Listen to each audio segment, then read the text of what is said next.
দেখো আজকে আমরা বিএমআই সম্পর্কে পড়বো। সেটা হচ্ছে কি বিএমআই তে হচ্ছে বডি মাস ইনডেক্স। এর মানেটা হচ্ছে দেহের ভর সূচি। এই মানুষের দেহের বৃদ্ধিটা সাধারণত ঘটে থাকে 20 থেকে 24 বছরের মধ্যে। এখন বিএমআই টা কি? মনে করো সাপোজ একজনের বয়স দেহের ওজন 50 কেজি, 50 এটা মনে করলাম, আর উচ্চতা ধরো যে 5 ফিট, কত 5 ফিটকে আমরা ধরো যে 5 মিটার স্কয়ার, এটা উচ্চতা। তাহলে এটা হলো দেহের ওজন সমান 50 কেজি, এটা হলো দেহের উচ্চতা।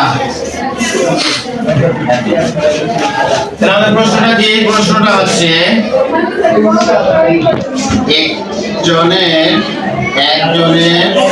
দেহের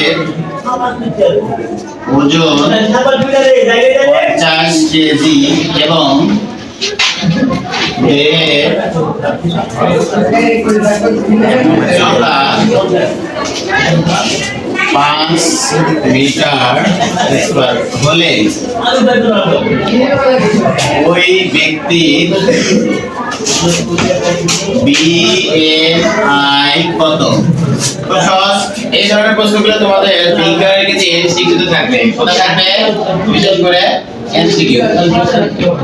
আমরা বিএমআই এর সূত্র জানি, সেটা হচ্ছে কি বিএমআই সমান দেহের ওজন ডিভাইডেড দেহের উচ্চতা। ওকে, তাহলে আমরা কিন্তু এখন বিএমআই সমান আমরা জানি বিএমআই সমান দেহের ওজন কত কেজি? 50। এখানে দিল 50 কেজি। এরপরে উচ্চতা কত? 5 মিটার স্কয়ার।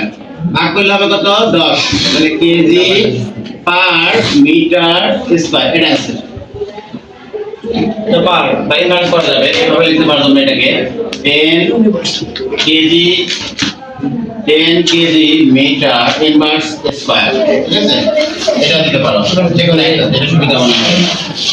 তাহলে আমরা আজকে কি বললাম যে বিএমআই হচ্ছে বডি মাস ইনডেক্স বা দেহের ভর সূচি।